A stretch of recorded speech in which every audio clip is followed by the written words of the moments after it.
man. 122 pounder, 10-5, man. Watch the Goodfellas Sports TV, bro. You guys come from Walker, Wisconsin. Going to watch Goodfellas Sports. Goodfellas boxing. All right, man. People, you already know who it is, man. You know, the aerosexuals saying Bo Mack is overrated. They say the same thing about Virgil Hunter and Freddie Roach. They overrated because they can't take a fighter and make them better. But let's talk about it. People saying Bo Mack overrated.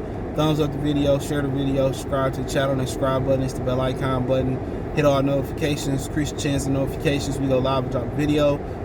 Check out the boxing news, but I don't know. It ain't really news. But yeah, people said after the Hooker fight the other night that Bo Mack can't make nobody better, and he a trash trainer. He ain't telling them nothing. Bud got in the corner telling them what to do, and this, that, and the third. But like, you gotta understand too, bro. In that particular fight, Maurice Hooker wasn't physically in good condition. He wasn't prepared. He missed the weight. So I can't ask you to do something if you're not 100% committed. Then people look at the Amir Khan fight, and Amir Khan was shot when he got there. You know, Maurice Hooker was losing when he got there. So the real sign of a good trainer, if you could take a fighter from the ground up, from day one all the way through the pro ranks and make him a world champion. He done that with Terrence Crawford. You know what I'm saying? It don't mean you a good or bad trainer if you can't take a fighter and make them better. Think about this: Maurice Hooker, however long he been boxing, Amir Khan, however long they've been boxing. Let's say they've been boxing since 12. Right? They came to Bo Mack when they was close to, let's just say, 28. Let's go 15 years old. Let's go 20 years later. Let's say you get round up to 30. They came to Bo Mack when they're 30 years old. Do you understand how hard it is for somebody that's been doing something since they was 10 and now they close to 30 to change? Boxing is repetition. It's the repetition. It's the reason why people who start late don't usually succeed, or they behind the 8 ball. You have anomalies like Sergio Martinez and Adonis Stevenson, who turned pro at 29 years old. But they really want you to start boxing. The cutoff date is really like 15, 16. That's really the deadline for it. So you understand, like, you can't literally make somebody better. All you can do is give them advice. You can teach them what you want them to do, become hell or hot water, come to fight.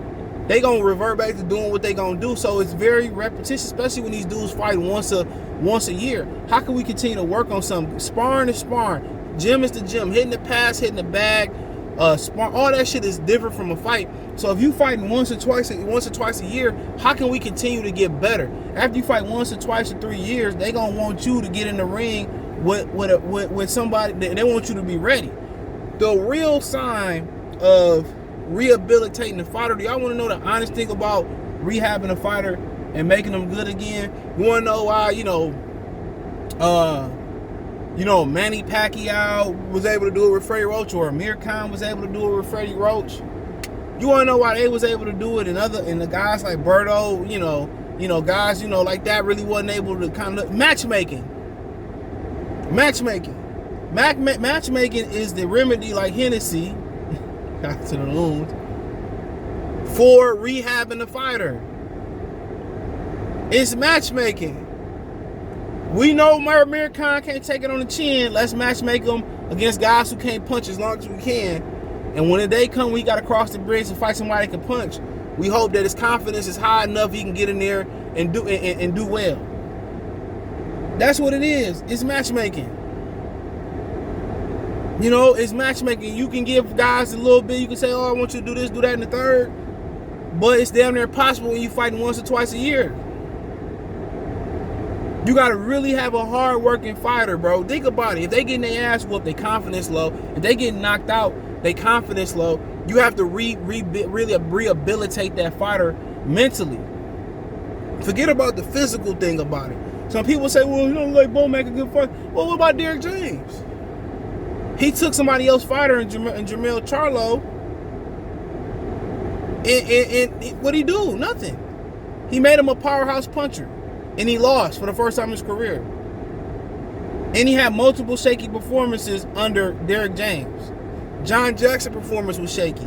Tony Harrison, both performances were shaky. He had some shaky ones with Ronnie Shields as well too. Gabriel Rosado, I thought he won that fight. A lot of people thought he was shaky. Vanes Monterosian, a lot of people thought it was shaky.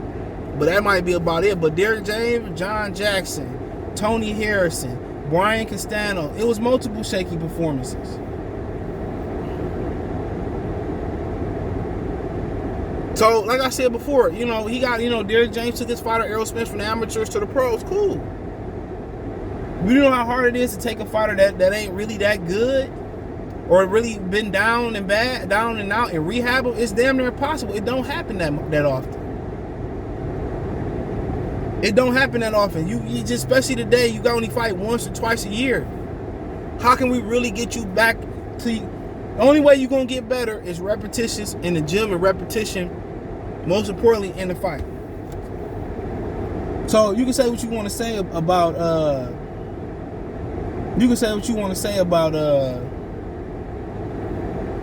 Brian McIntyre, trainer is Bomac. But when these dudes get knocked out and they losing and shit, right? When all that stuff happening,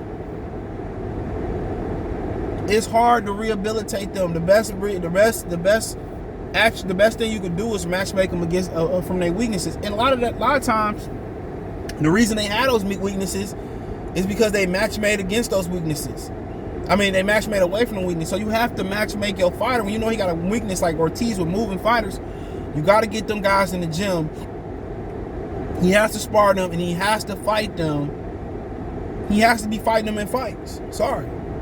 Even if it's the lowest, recommended dosage of those fighters, start off there and build them up and see what make them tick. See what bothers them in sparring. See where he can get better at. Get their point of view, what he doing wrong. Feet too heavy. Your weight, you got to do this. You punching too hard. I see the punches coming. Only way. So when you talking about people say, well, he ain't saying much, and this, what you want the nigga to say the other night? What you want him to say? It ain't nothing you can say. You didn't come in shape. You didn't come prepared. You fighting conditioning issues. You making the same mistakes you always make, and at some point they're going to revert back to old habits. Look at Coach K. Karama with Jer Hurd. He's stuck in between the style. He is what he is. He got to perfect the style that he is. That's why I said he should have went to Nacho Berenstein or Robert Garcia. You are what you are. You just have to perfect your style and try to clear up the weakness. If you walking through dudes, chances is you're not gonna be boxing, bro. Especially when you've been doing it your whole life. So what we gotta do, we have to perfect your pressure. We have to work on you sliding to get in. We gotta work about you holding the other fighter. We gotta work on pinning the dude to the ropes. We gotta pin on perfecting the shots to the liver. We gotta work on getting the angles, and cutting the distance off and closing the ring off. That's all you gotta do with Maurice Hooker. He is what he is. He's a front foot offensive fighter that like to bang. You have to perfect it. It's hard with his long arms on the inside, but you have to perfect it. That's just what it is. You can't drive. This ain't Rocky 3. You can't just change his style and put him on his toes if he ain't never been on his toes. You have to just give him the essentials in his styles and try to master the mistakes as a trainer. If you want to bang and come forward, guess what? We're gonna use your length moving forward. We're gonna work on tucking your chin. We're gonna work on keep your hands up. We're gonna work on your chin not flying up in the air. That's all you can do. You can't change these dude styles.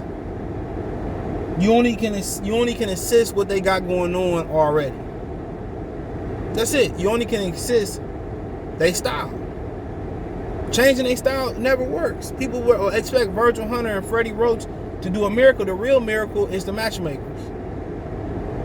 That's it. Was it a whole bunch different about Blair Cobb last night? No.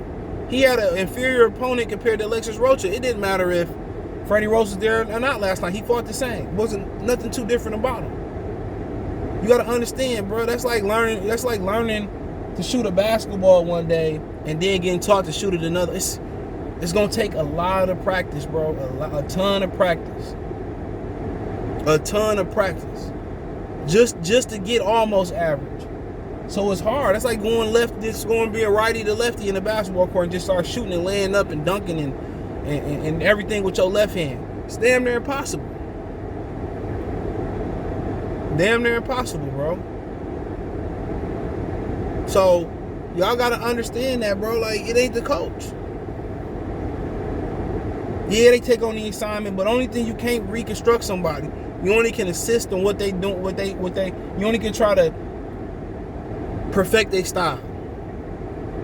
Come on, you couldn't take Sean Porter and change Sean Porter's style. You couldn't. Not at this point, not 5 years ago. Shit, maybe not even 10 years ago. He been fighting that way for a long time. Come on. These habits are built in and they're hard to unlearn and then relearn, and they don't have the time today. They don't have that time. So y'all asking these trainers to work miracles. Nah, Derrick James ain't working fucking miracles. Who in boxing working miracles who really taking a fighter and making them significantly better? And I guarantee you, if you name them today, a lot of it had to do with matchmaking. You can't make a fighter have a chin. Like Amir Khan, he started training with Virgil Hunter. The mistakes still showed back up. He still got greedy and put his hand in the cookie jar.